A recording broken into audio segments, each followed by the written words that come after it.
When it comes to your CDL, you've got to make sure you keep it protected at all cost. That's common sense. Well, I've got a 5-day adventure here for you. You're going to like this story, and hopefully you can pull away some good information from it. I'll tell you more all about it right after this. Everybody get up.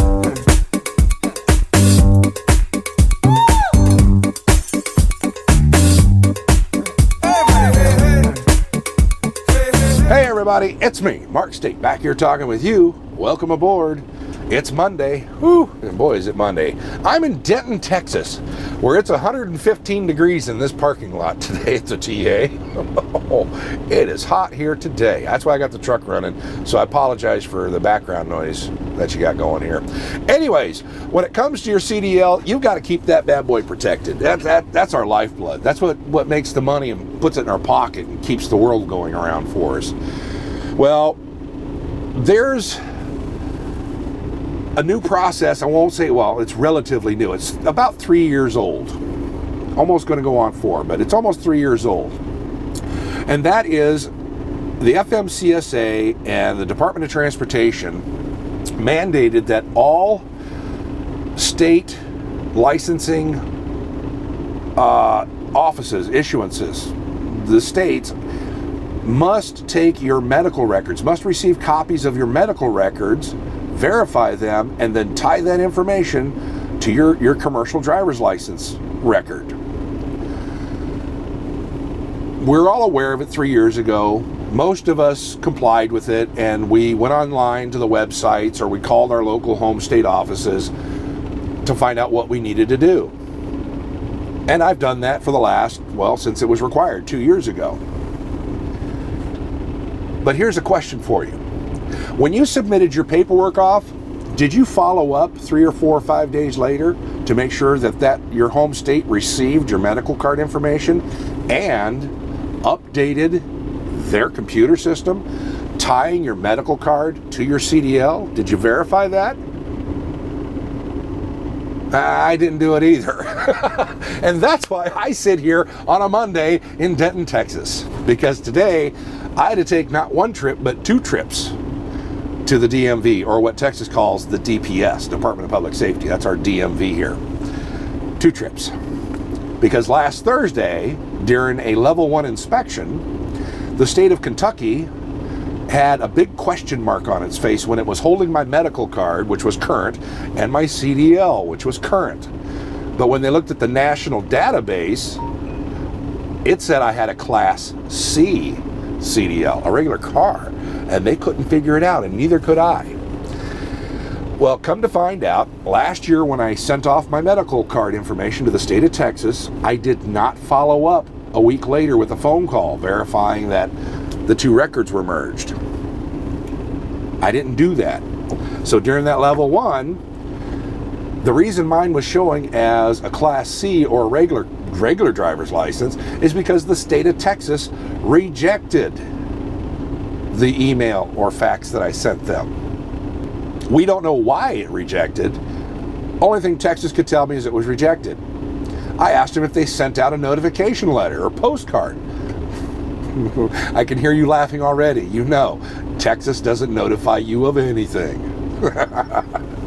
So I was officially notified during a level 1 inspection when I got put out of service because my medical records weren't tied to my CDL. And Texas, rather than revoke or suspend, I will applaud them for that. They don't revoke or suspend the driver's license. They just simply downgrade it to a car license. At least that gives you a chance to get a rental car. Why do you need the rental car? Because you can't reinstate your CDL or get it back upgraded unless you physically go into a Texas DPS office. You can't do it online, you can't do it over the phone, you can't do it via fax, carrier pigeon, doesn't matter. The state of Texas wants you in their office to get it straightened out. Well, there I am in Kentucky. Middle of nowhere, Kentucky. There's no Enterprise, there's no Hertz rental car, there's no nothing. So after a little bit of explanation, the state of Texas, the Austin, Kathy in the headquarters in Austin, it got that high. That's how high it had to go with me. She was kind enough to reinstate my Class A until today, here on this Monday. She gave me 5 days to get my butt into Texas and get into the DPS office. So Kathy, thank you for that. Georgia, by the way, is the other state that operates like Texas. So if your CDL's from Georgia, you may want to call and verify. So anyways, went in, paid the $60 to have my CDL re-upgraded, rescan the medical card there physically, and then I did the smart thing. I called Austin, Texas, called Carol and Kathy to verify that the Denton, Texas office got it on there right. And of course, I'm glad I called, because you know what Carol told me? Nope, Mark, you got to go back, get hold of the director down there, the office manager, and explain we need to get this straightened out. So I did that, made another trip, and the Denton, Texas they apologized profusely, but we got it straightened out.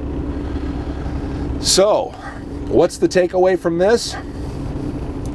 Still follow the process that your home state, no matter what state your CDL is from, follow their process for getting them the medical card information so they can merge it with your CDL record. The big important takeaway from today's video is you have to call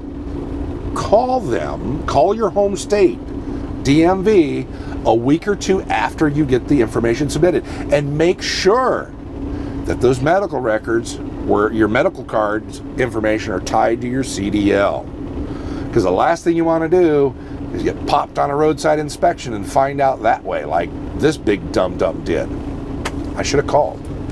So anyways, that's my adventure today. Was it all rainbows and gumdrops and sprinkles? No. Everybody knows the DMV is not easy to deal with. Now imagine the DMV's in Texas. Yeah, it was that much fun. Sitting. I wore the battery down on my phone. It was not fun. But anyways, it's a lesson learned. So when I get my medical cards this August, when I get them renewed, you can guarantee I'm following up with Carol in Austin, Texas a week later going, hey, Carol, they mix? You should do the same thing. You should definitely make sure your medical cards are tied to your CDL by giving them a phone call a week after you fax or email them in, okay? That's all I got for you guys this week. Coming up this Friday, I'm putting out a video, the final video on the fuel surcharge series, and that's going to be breaking it down and showing you how you can control the money and the revenue in the fuel surcharge so you can make the most of it. You can collect the most money on it. That's why we're out here, make money. So that does it for me. I'll see you guys next Friday. Let's get out of here.